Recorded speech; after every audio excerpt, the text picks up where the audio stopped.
Bismillahirrahmanirrahim. Nohçeyin alşu Weyngarah. Heykali kerstüsü bustamaş. Dolcena suybolu oylanaş. İmanah sadülu birlantaş.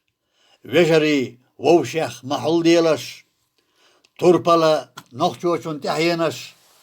Vovşaşna bukbyatta dikaraş. Yarjvaşyu khirvanca gamonaş.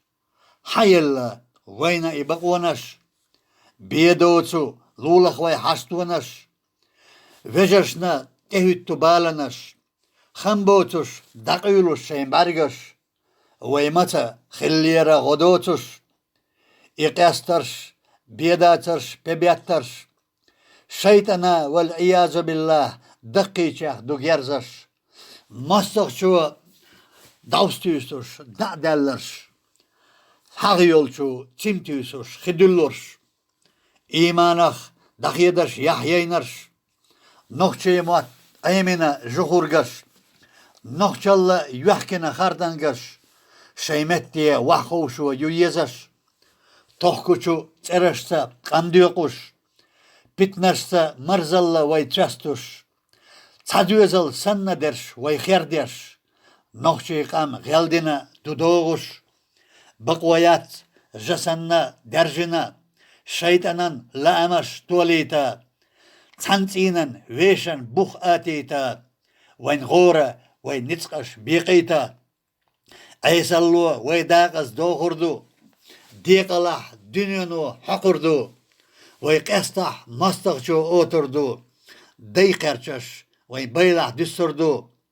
Tuardu vay layna balanaş. Tuardu vay yina nabaraş. Xerbahı batbuğu nahbotuş. Yahdotuş xabarşna şarbellarş. Bu salba vay qallar hastan beş. Çauram vay xilar laram beş.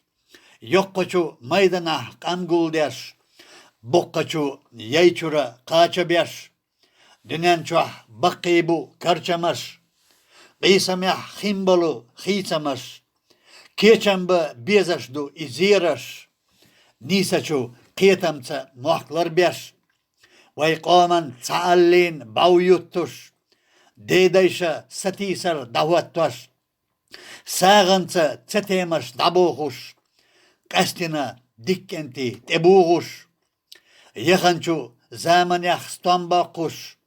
Dövlaçu galatin çöt uzuş. Kanyanna beşarça nekbustuş. Alaşuva qastina dog oyuş.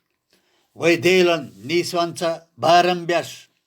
Yalçanna sallallahu aleyhi ve sellem sünnatça çağu yaş.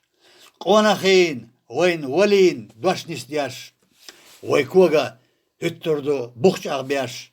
İnşaallah Teala Rabbuna ers ben Ebu Bakar.